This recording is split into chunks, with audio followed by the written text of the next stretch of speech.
Standard 8, Chapter number 8, Role of Parliament in Democratic Country. Part 2. In Part 1, we have learned the meaning of government and which type of government is ruling over our country. As we discussed that before independence there was monarchy. That means the states were ruled by the king or queens, and the decisions were also taken by them. No one is no one has right to elect the king or queen at that time. But after the Britishers rule over India and we get freedom from them, India transformed into a democratic country in which the members or the rulers are elected by the citizens of the country and form a parliament. As we all know that there are two types of democracy: presidential government and parliamentary government. Presidential government works under the order of president, whereas parliamentary government works according to the members of parliament working on it. India is a parliamentary democratic country. After that, we have learned about the process of parliament formed. India has adopted parliamentary form of democracy, which means the members of parliament were discussed over the problems and new laws of the country and take necessary decisions with majority votes and implement them. In presidential government, president takes all the decisions and it is followed by all the citizens of the country. But this is different. Parliamentary democracy is different.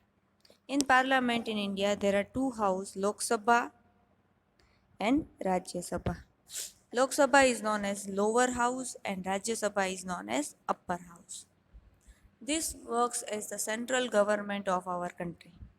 Lok Sabha has 554 members and Rajya Sabha includes 250 members. In Lok Sabha, there are 26 seats for Gujarat and 11 seats for Gujarat in Rajya Sabha. This works as the central government of India. The laws, rules, and the schemes passed through this parliament are implemented all over the country. There are two main functions of parliament: to control the government if government is taking any wrong decisions, or if it affects the welfare of the country, then it has right to control it, and to provide information and guidance how to make the rules implement on the country. The second is to make the laws and make amendments in it. If necessary, the parliament can make new laws according to the current situations of the country, and they can also make some changes in the existing law if necessary. First, we will discuss about the Lok Sabha, that means lower house. It is known as the House of People. The election of Lok Sabha and State Legislative Assembly Vidhan Sabha are conducted in the same way. As I told you that Lok Sabha is worked as a central government which is work for the whole country. Same as State Legislative Assembly, that means Vidhan Sabha. Vidhan Sabha works for the particular state. Each state has their own Vidhan Sabha, that means State Legislative Assembly. Lok Sabha elections and Legislative Assembly elections are held in the same way and same process. Lok Sabha elections are held every 5 years. Each constituency is represented by one elected members in the parliament. The candidates who contest for the seat in parliament are usually active in various political party. That means if any person has to stand in the uh, elections, then he or she must have to join any one party to stand in the elections.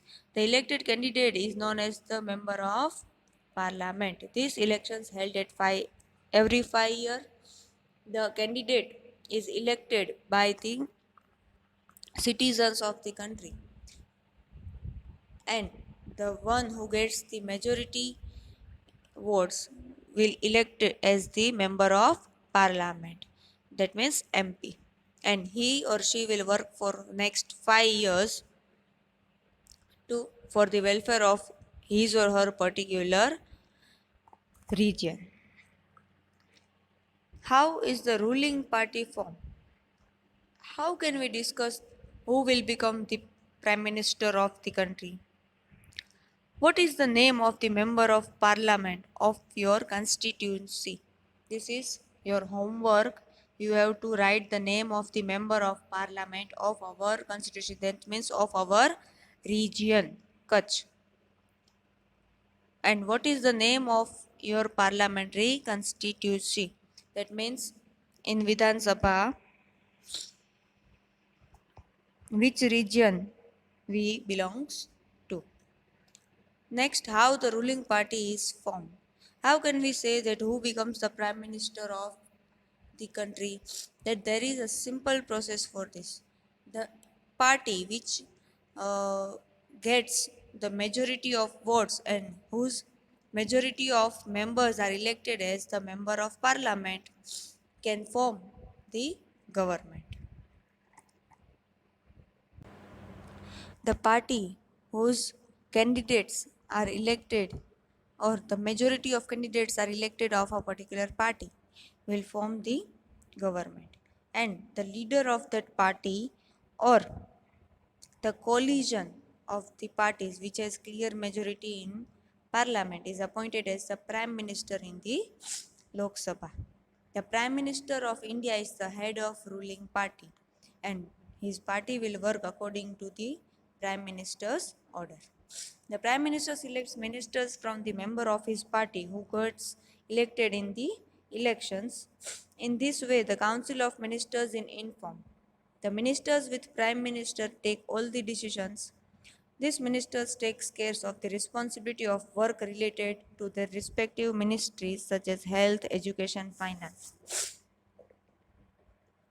Each minister is responsible for the questions related to his ministry to the members of parliament.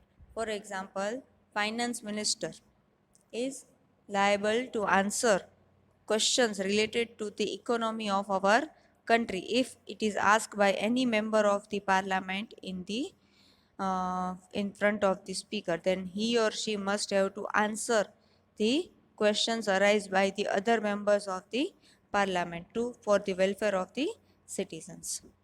In next part, we will learn how the upper house or Rajya Sabha is formed and what is the process of question hour session in the parliament.